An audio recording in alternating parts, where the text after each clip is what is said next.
keseimbangan pasaran. Dan keseimbangan pasaran dicapai apabila kuantiti diminta dengan kuantiti ditawar adalah sama pada suatu tingkat harga tertentu. So titik persilangan keluk permintaan pasaran dengan keluk penawaran pasaran adalah, inilah bentuk dia, iaitu DD sama dengan SS. Kalau dalam bentuk jadual ada dua kaedah. Kita tengok boleh kaedah jadual ataupun kaedah rajah. Kaedah jadual macam ni. So katakanlah bila harga barang tu RM10, kuantiti yang diminta adalah 15 unit.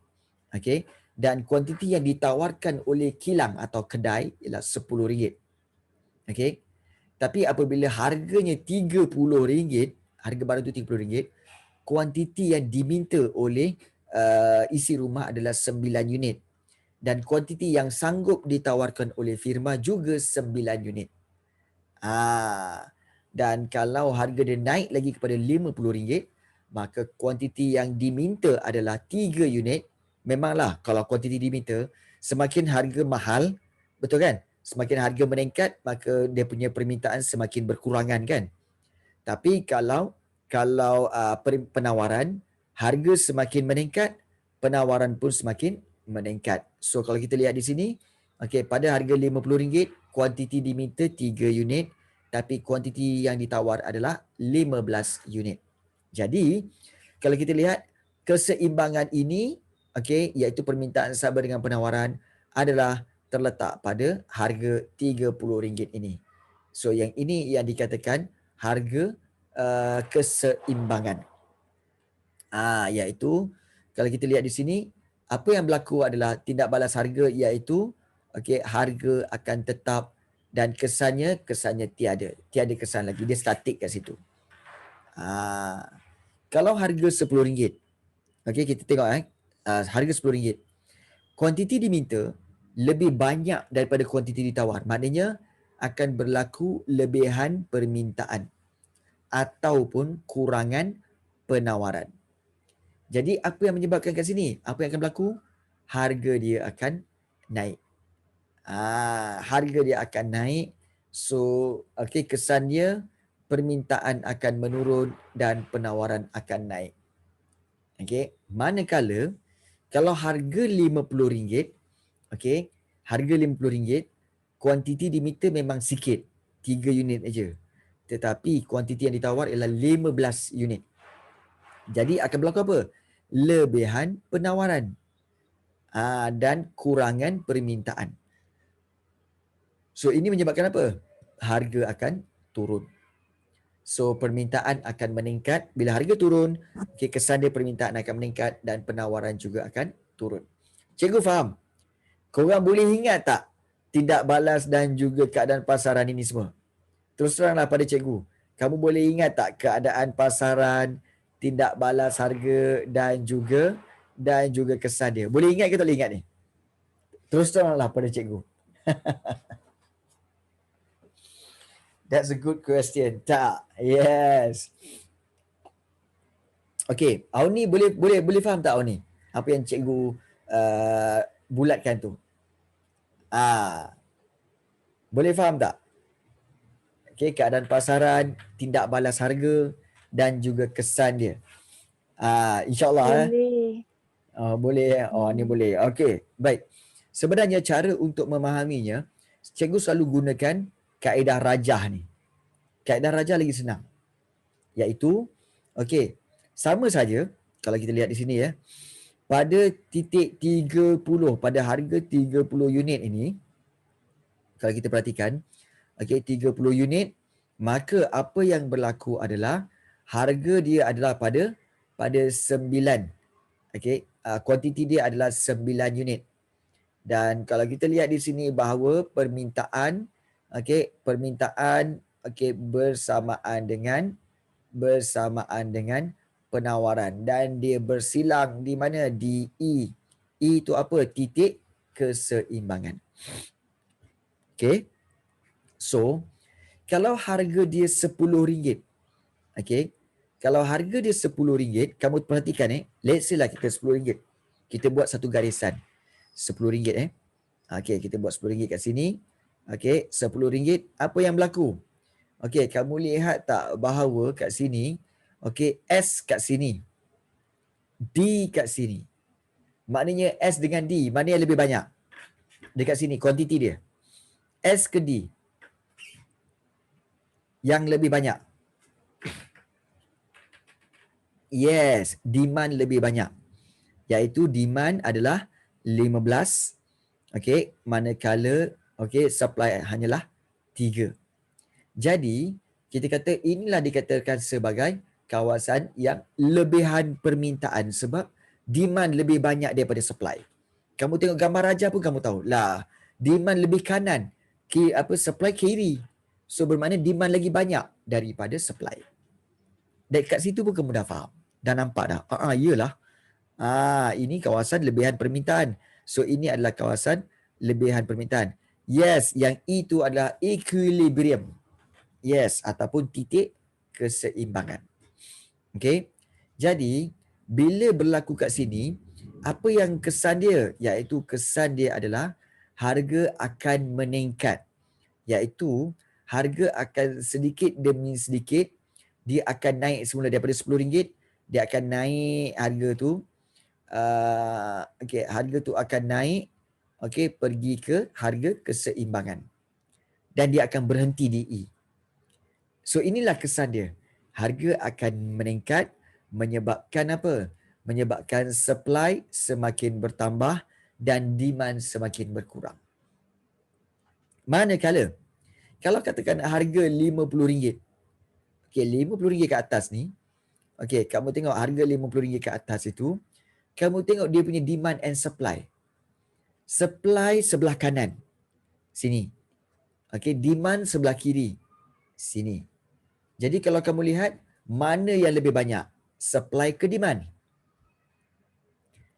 Supply ke demand yang lebih banyak? Iaitu sudah tentulah supply. Sebab supply lebih kanan daripada demand. So di sini telah menunjukkan bahawa kalau harga meningkat, supply akan lebih daripada demand. Sebab itu dipanggil lebihan penawaran. Kawasan ini dipanggil lebihan penawaran. Lebihan penawaran. Dan harga, apa yang akan berlaku pada harga? Kesan dia, iaitu harga akan semakin turun dan akan berhenti di titik keseimbangan semula.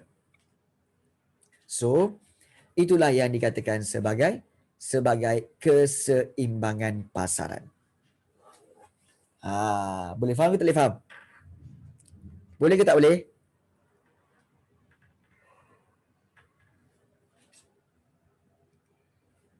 Boleh Okey.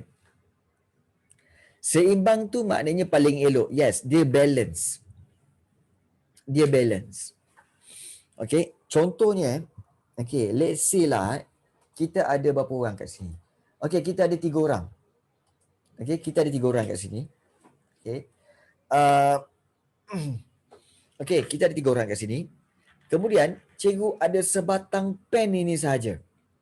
Sebatang pen ini, katakan sebatang pen ini, cikgu kata apa? Ya, dengan sebatang pen ini, sebatang pen ini, kamu boleh skor ekonomi A dan sejarah A kalau kamu guna pen ini. Nampak tak pen ini? Jadi, kemudian kamu pun, cikgu pun letak harga. Tak harga berapa? Kamu berminat, tiga-tiga berminat. Auni, Shimir dan juga Rafizuddin. Minat dengan pen ni. Cikgu, saya nak pen ni, cikgu. Boleh? Harga dia RM300. Kamu tiga-tiga kata, welcome. Ni welcome. Welcome. RM300. Kamu pun tiga-tiga cakap apa? Saya nak, cikgu. Saya pun nak. Tiga-tiga nak. Tak boleh ni. Permintaan melebihi penawaran. Permintaan 3, penawaran 1. Nampak tak? Jadi cikgu akan naikkan harga lagi. Okeylah. Harga dia RM900. RM900.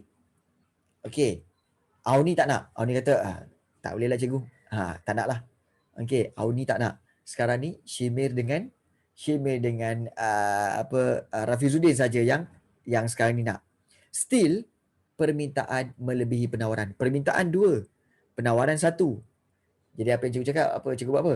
Cikgu naikkan lagi. Okey, harga dia 1,500. Harga dia 1,500. Bila 1,500, okey, hanya Rafizuddin saja nak. Rafizuddin kata apa? Cikgu, saya nak cikgu. Syamil kata, cikgu tak payahlah cikgu, saya terlalu mahal lah cikgu. Saya tak mampu. Sekarang seimbang. Satu permintaan, satu penawaran. Kita bukan nak cerita pasal lelong tau. Kita nak cerita pasal apa? Penawaran dan permintaan. So, bila satu dengan satu, maknanya permintaan satu, penawaran satu. So, ini dipanggil keseimbangan. Kita nak cerita tentang keseimbangan, Rafizuddin. Bukan nak cerita pasal lelong. Nak cerita pasal seimbang. Okay, seimbang. Jadi, barulah dia tidak membazir dan juga mencapai matlamat. Mencapai matlamat keuntungan. Cikgu memang cakap macam lelong. Cikgu memang cakap macam lelong, tapi kita nak tunjukkan apa tahu, iaitu permintaan satu, penawaran satu. So kalau dia sama, match, itulah dipanggil keseimbangan pasaran. Kan? Keseimbangan pasaran. Okay. So itu berkaitan dengan keseimbangan pasaran lah.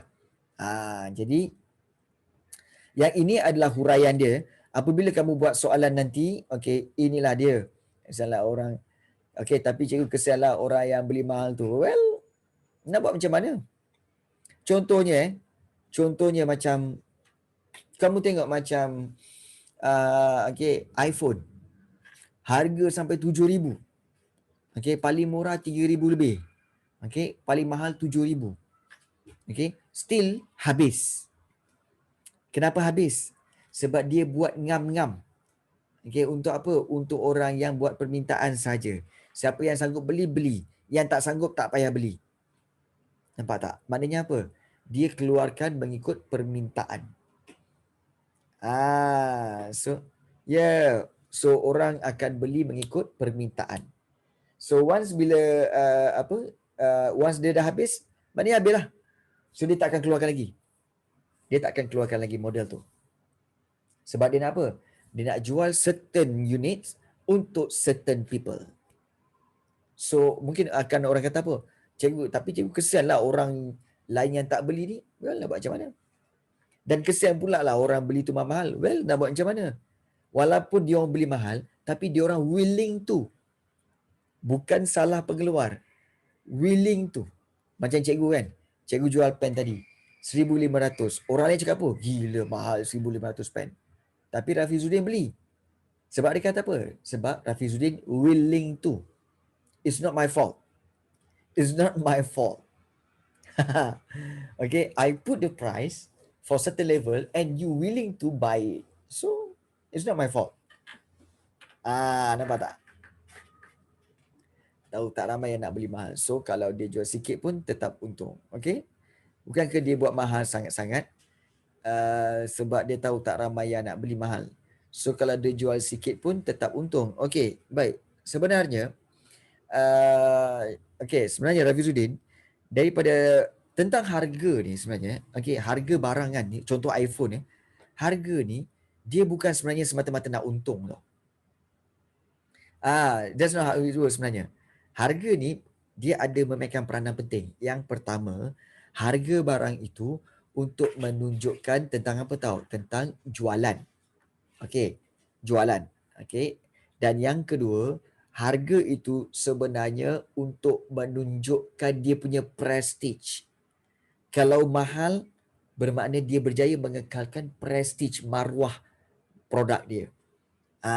Maruah harga diri produk dia. iPhone kot, so dia letak harga yang tinggi supaya apa? This is dia punya maruah. Maruah dia punya maruah produk. Tu yang kedua. Yang ketiga, dia memang keluarkan sikit sahaja. Supaya apa? Supaya orang yang benar-benar berkemampuan saja nak beli. Orang yang benar-benar berkemampuan sahaja yang mampu beli and willing to buy it yang beli. Itu je. So dia tidak, harga ni sebenarnya, kamu perasan tak harga ada juga jenis harga pernah dengar tak harga psikologi? Kamu pernah dengar harga psikologi? Price pun ada psikologi price, psikologi price. Macam mana? Okey, macam ni. Perasan tak? Kalau kamu pergi beli barang, kemudian barang tu tulis harga tahu harga dia. Okey, barang tak. Harga psikologi dia tu apa tahu? Barang tu harga, okey, harga barang tu RM19.90. Okey, RM19.90. Kamu punya set mind bahawa apa tahu? Uish, murah ni. RM11. Tetapi bila dia letakkan RM20 atau RM21.90, terus kamu kata apa? Mahal. Sebab apa? Padahal jarak tak jauh pun. Jarak kadang-kadang tak sampai RM1. Tak, itu memang betul. Itulah dia psikologi. Sebab manusia kata apa? Selagi RM19.90, harga dia masih belas-belas. Murah lagi. Tapi bila masuk 20, RM20 cukup. Ataupun RM21. Orang kata, mahal lah. Harga dia bukan belas-belas lagi. Kan? Betul.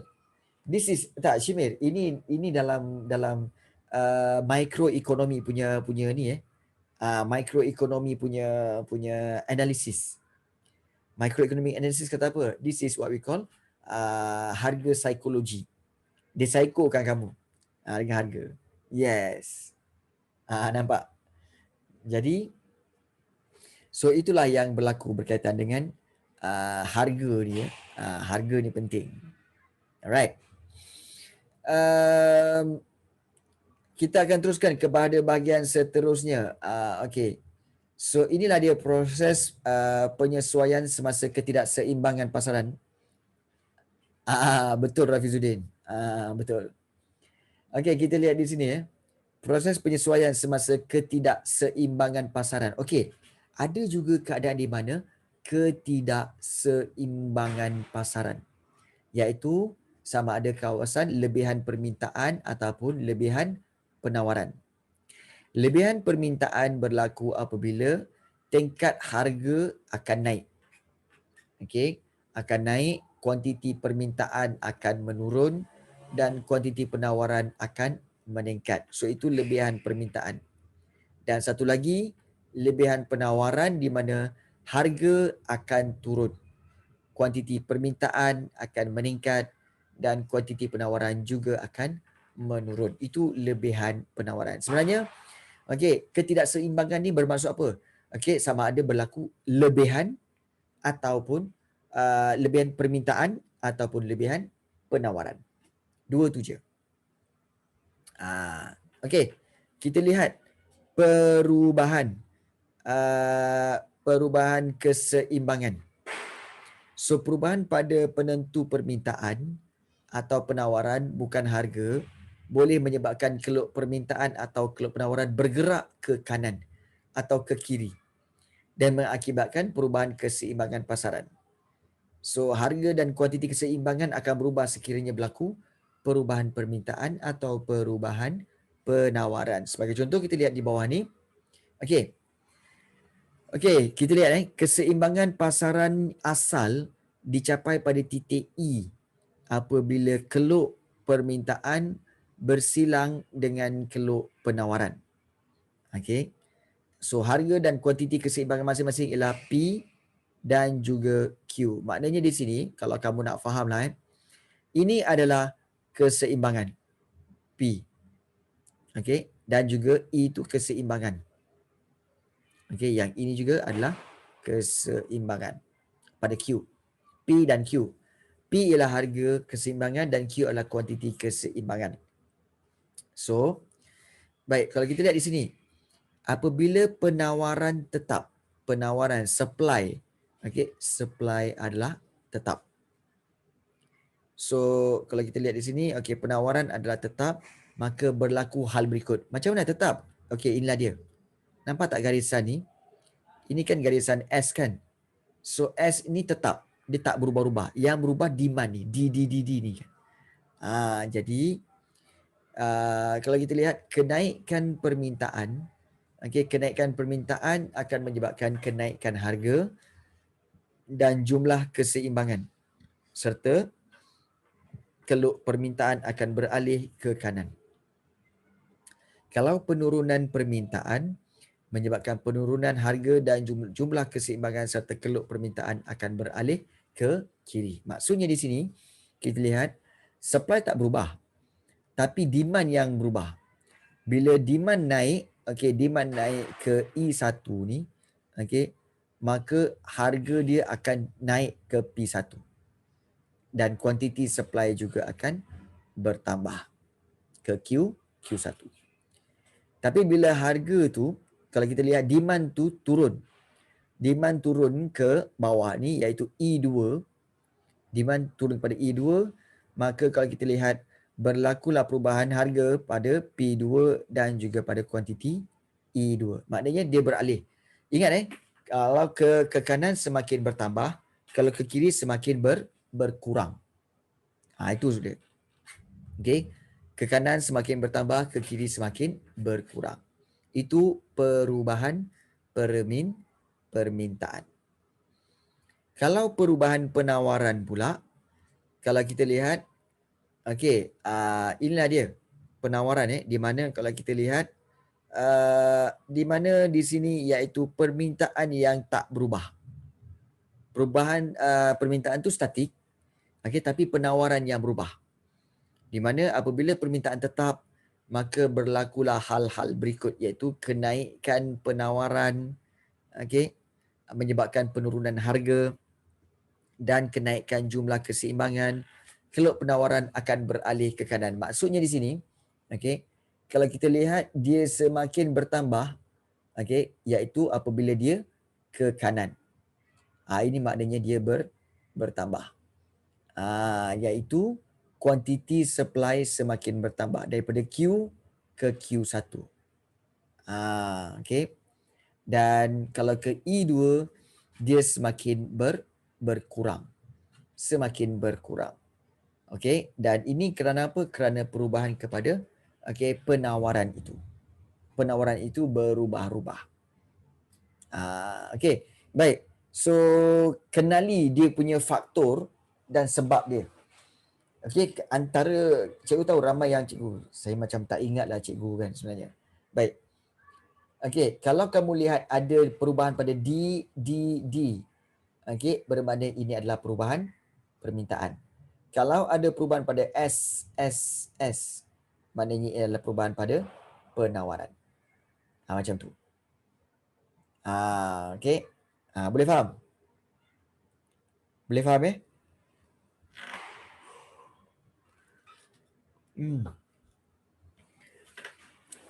kena kipas kat luar pula macam nak hujan. Sejuk. Ngantuk dah. Boleh faham tak? Boleh faham ke tak boleh faham? Kalau boleh faham, cikgu nak teruskan kepada subtopik yang terakhir, iaitu keanjalan. Boleh keanjalan?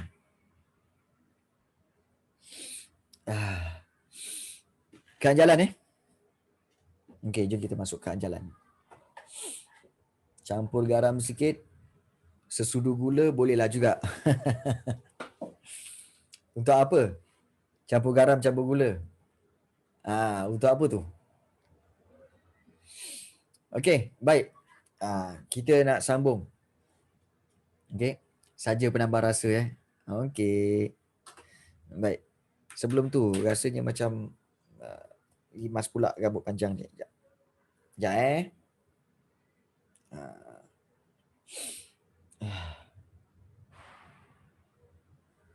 Alright. Ikat rambut.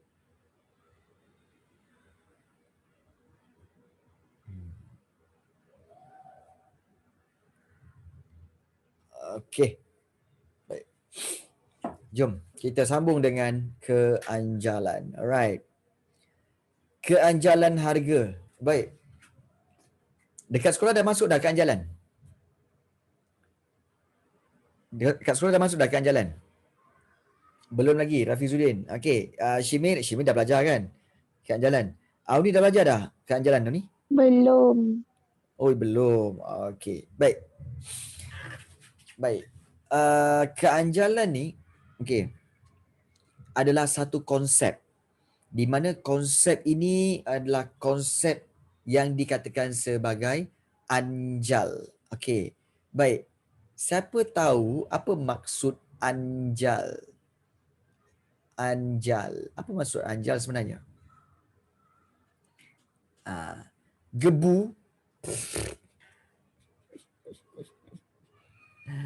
itu pejal pandai macam getah.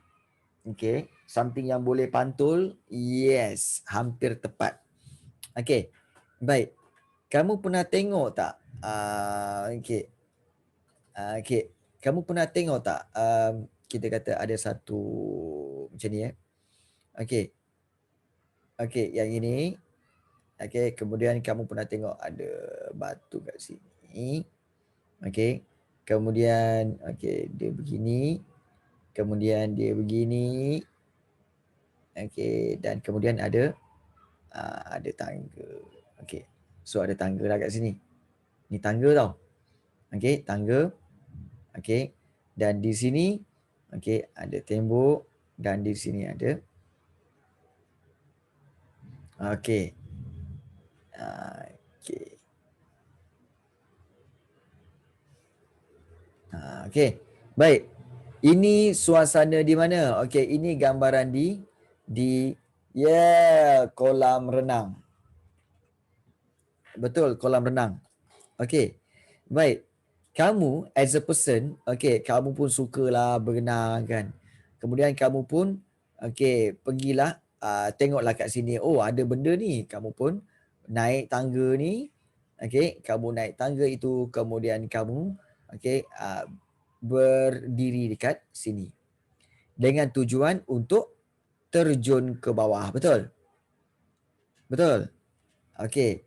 So, untuk terjun ke bawah lah.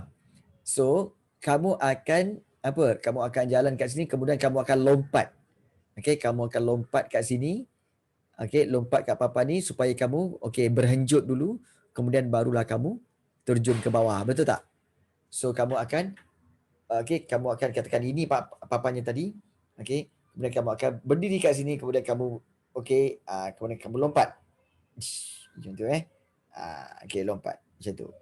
So, yang ini dipanggil apa? Selalunya kamu dengar yang ini dipanggil apa? Papan tu dipanggil apa? Yang ini dipanggil papan apa? Ini dipanggil papan anjal. Yes, itu dipanggil papan anjal. Okey, baik. Kenapa dipanggil papan anjal? Okey, kejap. Okey. Okey, kenapa dipanggil papan anjal? Kerana yes, kerana apa? Kerana apabila kamu kita katakan sebagai okey. Tak. Apabila kamu pijak kat sini, papan ini akan dia bounce ke bawah. Betul? Dia akan bounce ke bawah sikit, betul? Okey, dia akan bounce dan dia akan bounce sikit je. Okey, dia bounce sikit saja. Katakan dia bounce daripada sini, dia pergi ke sini je. Okey, dia pergi ke situ je. Tapi kamu dengan dia punya bounce itu telah menyebabkan kamu okey terjun lompat okey punyalah besar. Kan? Kamu bounce sikit tapi dia telah melonjakkan kamu kepada satu ruangan ataupun satu ruang yang lebih besar. Nampak tak dia punya teori dia? Kamu lonjak sedikit kat sini, okey, telah menyebabkan berubah kamu punya lompatan, okey, menjadi sebesar ini. Sekarang boleh faham tak teori anjal? Yes, macam trampolin. Kamu enjut sikit je trampolin tapi kamu punya lompat tinggi. Okey, enjut sikit aja tapi lompat tinggi. Maknanya apa? Maknanya okey, kita nak kata anjal ni bermaksud okey, sesuatu keadaan yang mana apabila kamu ubah sikit sahaja keadaan dia, okey, kamu ubah sikit sahaja keadaan dia, maka efek dia adalah perubahan secara besar-besaran. Itu dikatakan anjal. This is what we call anjal. This is what we call anjal. Boleh faham ke tak boleh faham? Okey. Maknanya dengan perubahan yang sedikit menyebabkan perubahan yang besar. Okey. Baik, cikgu. Ada yang kata, okey cikgu. So apa kaitan dia anjal ini dengan keanjalan harga dalam ekonomi? Apa kaitan dia? Okey, jom kita tengok kaitan dia. Kaitan dia iaitu kalau kamu lihat di sini, okey, keanjalan harga permintaan sebenarnya bermaksud apa? Bermaksud iaitu peratus perubahan dalam kuantiti diminta. Akibat daripada peratus perubahan dalam harga barang itu. Maksudnya apa? Kita nak tengok berapa kuantiti yang berubah akibat daripada berubahnya harga barang tu. Maknanya di sini, kalau ikut dalam gambar raja tadi, gambar raja yang cikgu sharekan kepada kamu tadi, iaitu yang ini bermakna di sini kalau kita zoom, so yang sebenarnya yang ini adalah H ataupun P. Inilah dia P, iaitu price. Harga dia, yang ini P. Dan yang ini adalah kuantiti. Nampak tak? Perubahan harga. Dia agak-agak keramalan. Dia bukan ramalan. Dia bukan agak-agak, dia bukan ramalan, tapi dia memang betul. Dia memang betul. Berdasarkan data. Yes. Perubahan harga menyebabkan perubahan kuantiti. P, oleh kerana P yang berubah, maka Q pun berubah. Itu dikatakan sebagai keanjalan. Nampak tak? So, kalau kita lihat kepada nota tadi, so perubahan dalam kuantiti diminta maknanya ada berubah kuantiti diminta. Kuantiti diminta ataupun demand berubah akibat daripada perubahan harga barang itu. Nampak? Dua item ni. So ED bermaksud kesan perubahan kuantiti diminta akibat perubahan itu, dan formula ED ni iaitu kesan perubahan, iaitu perubahan kuantiti diminta, peratus perubahan kuantiti diminta dibahagikan dengan peratus perubahan harga. Ataupun dalam bahasa mudah dia iaitu apa tahu, bahasa simbolik dia iaitu peratus perubahan kuantiti diminta dibahagikan dengan peratus perubahan harga. Macam tu. Yes. Demand ED. Yes, it's not equilibrium. Kita kata the effect. Effect of demand. Effect of demand. Yes, effect of demand. So ada 3 kategori. Kalau katakan kamu dah masuk kuantiti tu nanti, kalau kamu dah masuk dia punya formula, ini formula dia iaitu Q1 tolak Q0 bagi Q0 darab P0 bagi P1 tolak P0. Nanti ini cikgu kena ceritakan. Dia kena cikgu kena go very slow. Kalau tidak nanti korang nanti tengah-ngah apa benda ni cikgu, kan. Jadi itu yang kena hati-hati tu. Baik. So kita lihat di sini ya. Baik. Kalau kamu masukkan data-data ke dalam pengiraan formula itu, kamu akan dapat tiga keputusan. Sama ada adakah harga itu anjal atau tidak anjal atau kurang anjal ataupun anjal satu. Kalau anjal, maknanya keceronan keluk lebih landai, Keceronan keluk adalah lebih landai. Keluk permintaan lebih landai. Tahu landai? Landai tu macam ni lah. Dia tak curam. Ini landai. Ini landai. Landai je ni. Okey, dia macam tu je. Dia landai. Tapi kalau yang ini dipanggil curam. Dia curam. Keceronan curam. Okey. So kecuali keluk permintaan lebih landai dan kuantiti barang yang diminta berubah. Okey, berubah dengan kadar peratusan yang lebih besar. Okey, berubah dengan kadar peratusan yang lebih besar daripada kadar peratusan perubahan dalam harga. Okey, perkalikan jalannya mesti bernilai lebih daripada 1, iaitu nilai ED lebih besar daripada 1. Contohnya barang apa? Barang mewah. Iaitu kereta mewah, barang kemas, ini semualah. Baik. Mungkin kamu akan macam cikgu, kita orang tak faham lah cikgu benda ni. Tak apa. Macam ni. Cikgu akan berikan sedikit latihan. Kita akan buat sama-sama dan kamu akan tengok. Sebenarnya macam mana ni?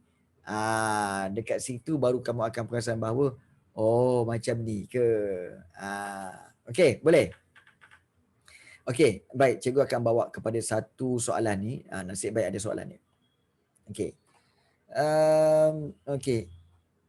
Jakarta. Jom. Alright, so kita lihat ni. Inilah dia. Pengiraan keanjalan harga permintaan jenis keanjalan. Jadual di bawah menunjukkan tindak balas kuantiti diminta terhadap perubahan dalam harga pada jenis barang anda dikendaki melengkapkan ruangan kosong untuk jadual di bawah. Baik. Ingat tak formula yang cikgu bagi tahu tadi? Formula dia apa? Formula dia adalah mana ni? Dia.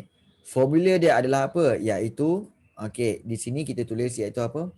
Peratus perubahan perubahan kuantiti dibahagikan dibahagikan dengan peratus perubahan P ataupun harga. Betul? Iaitu kuantiti. Dibagikan dengan peratus perubahan P dan P itu ialah harga. Cikgu kena mention kan, takut nanti korang ni lupa. Dia macam ni. So garisan putus-putus tu maknanya garisan dibahagilah. Dibahagi. Jelas peratus perubahan Q kuantiti dibagi dengan peratus perubahan harga ataupun P. Baik. So sekarang ni kita lihat di bahagian atas ini iaitu peratus perubahan harga ni. Kita tengok Apple. Berapakah keanjalan bagi Apple? So cuba kira. Iaitu gunakan formula yang cikgu mentionkan tadi. Sebagai contoh Apple tadi kan 10 adalah peratus perubahan harga. Harga ialah apa? Harga ialah P, betul? Harga ialah P. Manakala kuantiti ni adalah Q. Maka di sini kita lihat bahawa untuk cara mengiranya adalah perubahan Q bahagi dengan perubahan P. Bermakna untuk Apple, untuk Apple berapa? Untuk Apple adalah kita tengok untuk Apple adalah kita boleh buat iaitu 10 kejap. Iaitu 10 10 ke 20 kita tengok. Kuantiti bagi P kan? 20 bagi 10, betul? Jadi 20 bagi 20 bagi 10. So kita sebenarnya adalah 20 dibahagikan dibahagikan dengan 10. Dibagi dengan 10. So jawapannya berapa? Jawapannya berapa? Jawapannya adalah jawapannya adalah 2. Okey, so jawapannya adalah 2. So kalau 2, kamu tengok balik kepada situ. Okey. So kalau kita lihat balik, okey. So ini adalah jawapannya adalah 2. So kalau 2, anjal ke tak anjal? Anjal ke tak anjal? Kalau 2, anjal. Yes. Okey, baik. Sekarang ni, Rafizuddin. Okey, bantu cikgu untuk yang beras. Okey. Peratus perubahan kuantiti dia, Q dia adalah 5. Manakala peratus perubahan P dia iaitu 20. So berapakah keanjalan dia? Cuba kira. Dan juga untuk Auni. Okey. Jap saya pening. Okey. Maknanya apa? Antara mana yang pening? Rafizuddin, yang mana pening? Okey, beras 4 ke? Beras 4, salah. Salah. Always remember, okey, selalu ingat bahawa kawasan yang ini, okey, tidak.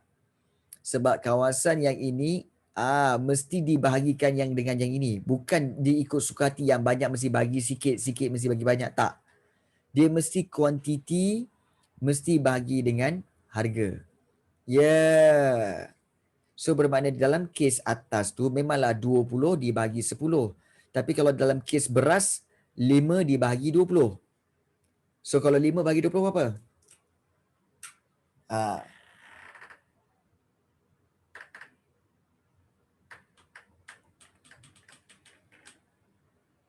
4.5?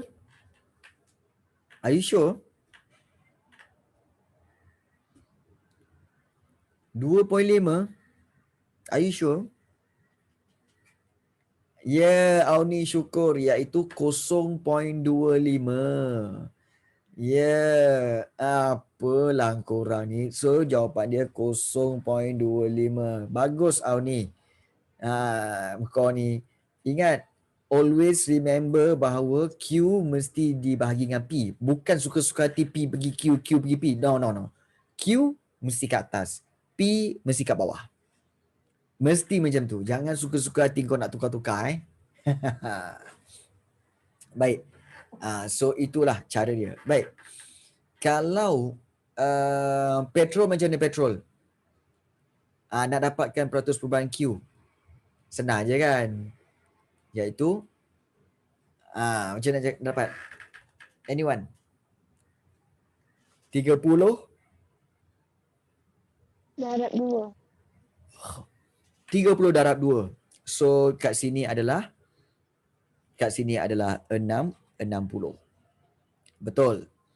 30 darab 2, 60. So kalau yang di sini, kalau kereta berapa? 15 darabkan dengan 4. So berapa ni ya? 15 darab 4? 60. 60 juga. Bagus ni. Okay, so 60. Kemudian kalau katakan yang baju, macam mana nak dapat baju? Iaitu kamu mesti yang dapat ini 20 bahagi 5 lah kan? Betul? 20 bahagi 5. 20 bahagi 5 apa? 4. 4. So jawapan dia kat sini 4. Okay, sebab 20 bagi 4 jadi 5 kan? Dan juga 15 dengan 3. So di sini berapa? 15 bagi 3 jawapannya? 5. 5. So 5. Okay. Tapi jaranglah soalan tanya macam ni. Sebab maknanya apa? Maknanya di sini, okay, always remember.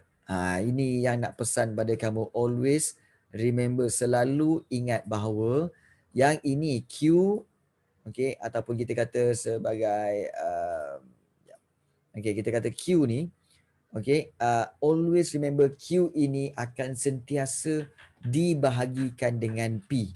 Jangan buat P bahagi Q. Always. Always macam itu. Okay. Itu cara bagaimana nak bahagikan dia kalau nak dapat keanjalan. Maknanya keanjalan dia yang mana cikgu? Keanjalan dia ialah yang dipanggil keanjalan inilah, iaitu 2, 0.25, 2, 4, 5, 3. So, kalau kamu lihat nombor keanjalan tu lebih daripada 1, means dia anjal. Kalau beras 0.25, dia lebih daripada 1 ke kurang daripada 1? 0.25.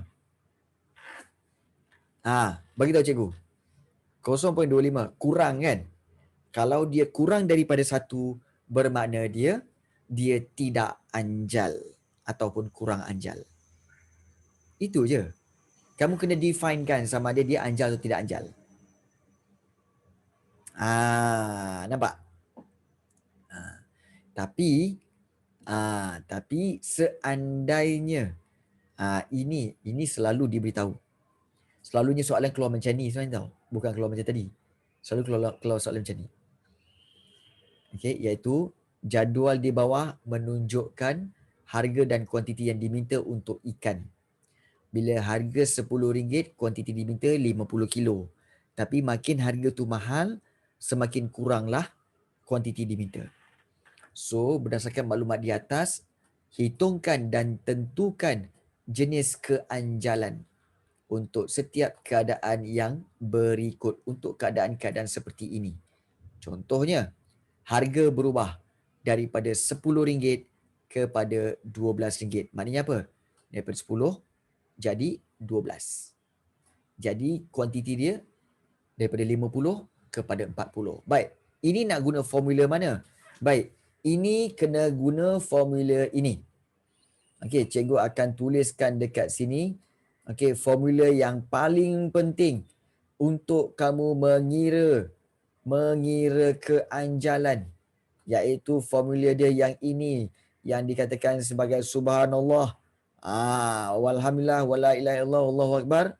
Inilah okey yang paling penting, iaitu okey Q1 okey tolak Q0 okey bahagikan okey ataupun kita kata okey bahagikan okey dengan Q0. Bahagikan dengan Q0. Okey. Baik. So Q1 tolak Q0 bahagi Q0, kemudian dibahagikan pula okey dibahagikan pula dibahagikan pula macam mana tanda bahagi ni?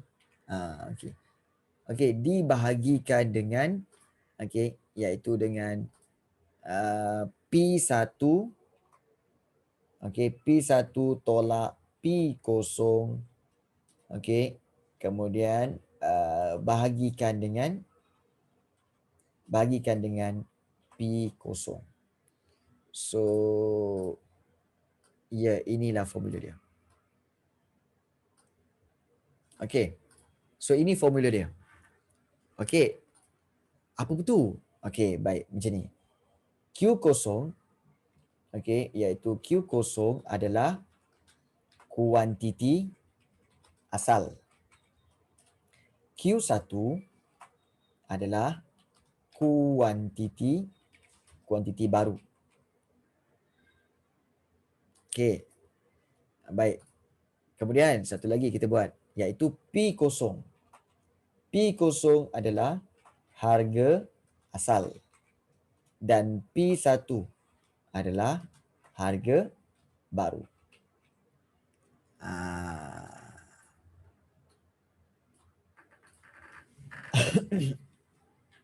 Sekarang boleh nampak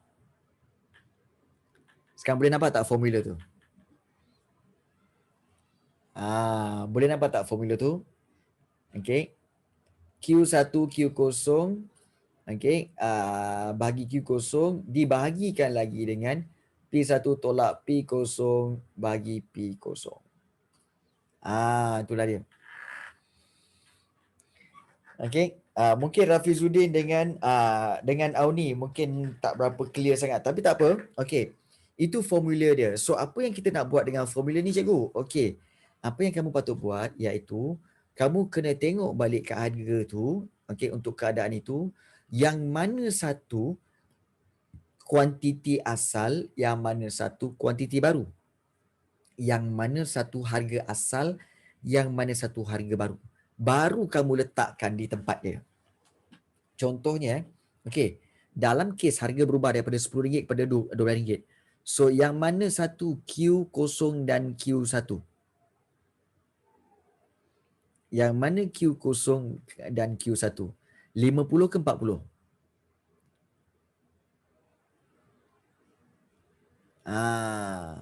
Okey, baik. Kalau kita nak tahu, senang saja. Kita tengok, okey, harga berubah daripada P0 kepada kepada dari RM10 kepada RM12. Bermakna di sini RM10 adalah P0. Manakala RM12 adalah P1. Betul? Sebab berubah daripada P0 kepada P1. Maknanya daripada RM10 kepada RM12. So, kalau ini P0 dan RM12 adalah P1, maka sudah tentulah yang ini adalah Q. Okey, RM50 Q apa? Okey. Ya, Q0. Yes, betul. Q0. Manakala 40 adalah Q1. Yes. Sebab dia mesti selari lah. Kan? Yang ini P1 dengan Q1. Yang ini P0 dengan Q0. Sekarang bila kamu dah tahu, dah jelas mana satu P0, P1, Q0, Q1, baru kamu masukkan dalam formula. Iaitu, cara nak masukkan dia adalah, okey, macam ni. Okey, iaitu Q1, okey, cikgu buat balik. Q1 tolak Q0. Okey, Q0 bahagi, okey, Q0. Okey, kemudian kita buat, okey, bahagikan dengan, okey, mana pula tanda bahaginya? Okey, bahagikan dengan, okey, P1, okey, P1 tolak P0, okey, bahagikan dengan P0. Alright. So, bila kita dah buat macam ni, kita masukkan terus kepada formula dia. Q1 apa? Okey, kita tengok balik. Q1 adalah 50. 40. 40 tolak 50, betul? So, 40 tolak 50 bahagikan dengan 50. Okey. Okey, dan kita akan bahagikan dengan, okey, bahagikan dengan P1 tolak P0 kan? Okey, P1 tolak P0. So, apakah P1? P1 12, P0 10. So, 12 tolak 10. Okey, 12 tolak 10. Okey, bahagikan dengan 12 tolak 10 bahagikan 10. Okey. So, dengan ini, okey, boleh tak kamu dapatkan jawapan dia? 40 tolak 50 bermakna apa? Negatif 10 kan? Negatif 10 per, okey, negatif 10 per 50. Okey. Manakala dibahagikan dengan, okey, dibahagikan dengan 12 tolak 10. So, 12 tolak 10 adalah 2. So, kita boleh buat iaitu 2, okey, dibahagikan dengan 10. Okey. Baik, sekarang boleh settlekan tak? Okey, cuba settlekan. Pakai kalkulator kalau kamu ada kalkulator.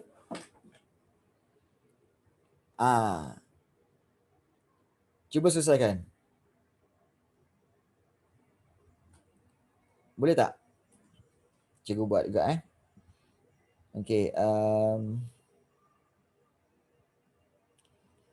Okey, negatif 10.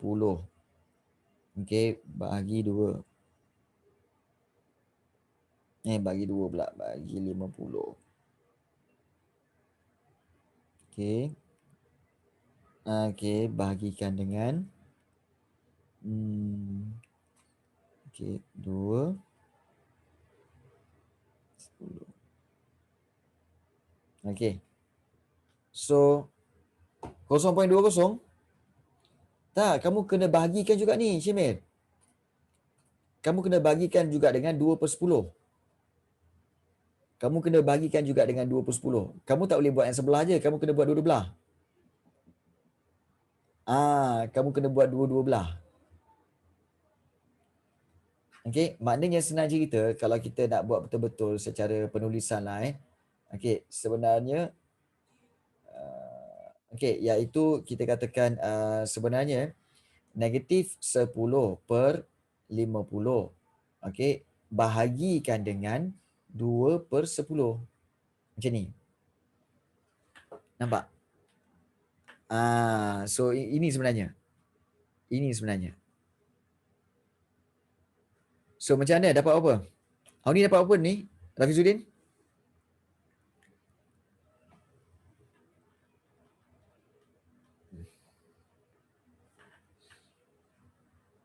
Cuba pakai kalkulator. Sekejap cuba.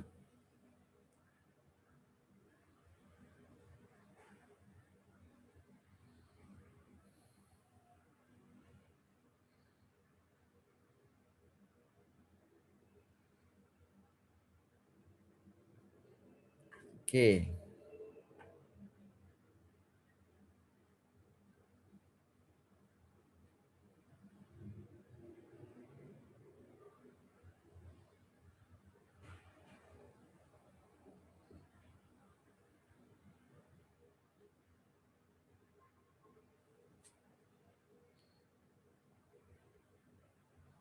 Okey, so jawapan dia berapa?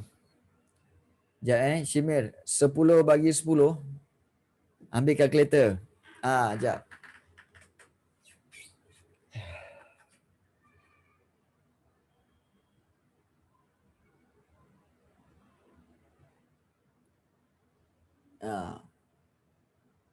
Maknanya kalau ikutkan negatif 10/50 bahagikan dengan 2/10.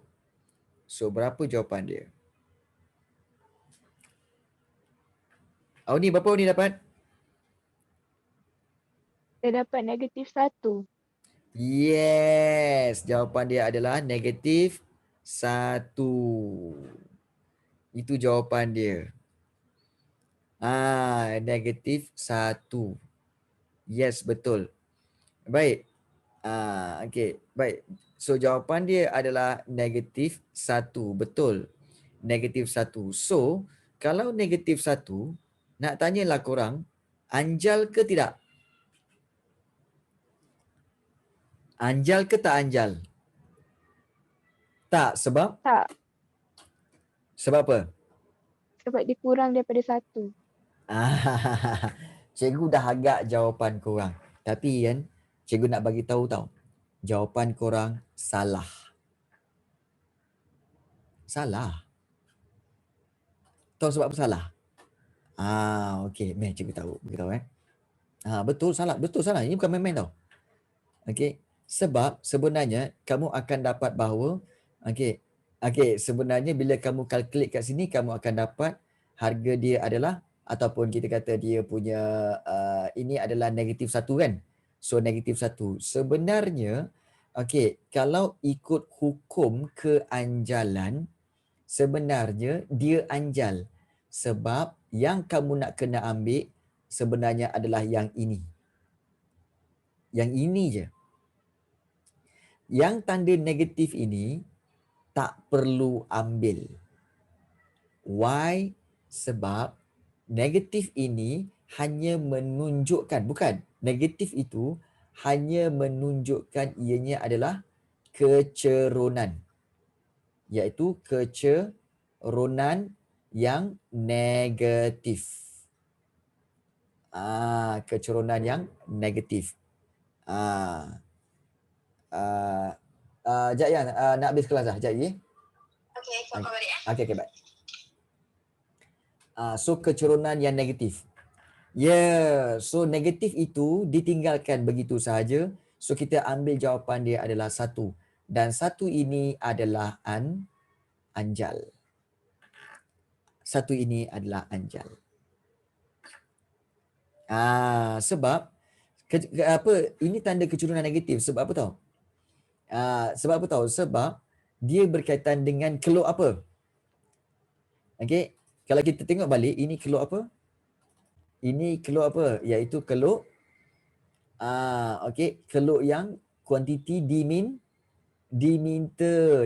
Tak, ini keluk apa? Keluk permintaan. Nampak tak? Keluk kuantiti yang diminta, kan keluk diminta ni. Ini kuantiti, ini keluk, bukan keluk, maknanya ini adalah kita katakan berkaitan dengan berkaitan dengan jadual kuantiti diminta. Kalau kuantiti diminta ni, kalau kamu buat keluk, dia akan bentuk dia macam mana? Dia akan jadi macam ni kan? Macam ni kan? Iaitu okey, dia hubungan dia apa? Negatif kan? Bila harga dia tinggi, maka kuantiti dia rendah. Bila harga dia rendah, kuantiti dia tinggi. So ini hubungan apa? Hubungan negatif. Betul tak? Betul? Dan ini adalah keluk apa? Keluk kuantiti apa? Kuantiti diminta. Iaitu kuantiti permintaan. Yes. So tanda negatif ini akan wujud dalam pengiraan. Why? Sebab dia nak menunjukkan keceronan dia. Keceronan keluk ini yang negatif, iaitu keceronan keluk kuantiti diminta. Yes. Jadi sebab itu kalau jawapan kamu ada negatif, ignore the negative, the symbol tu. Ambil dia punya nombor itu. Okey. Baik.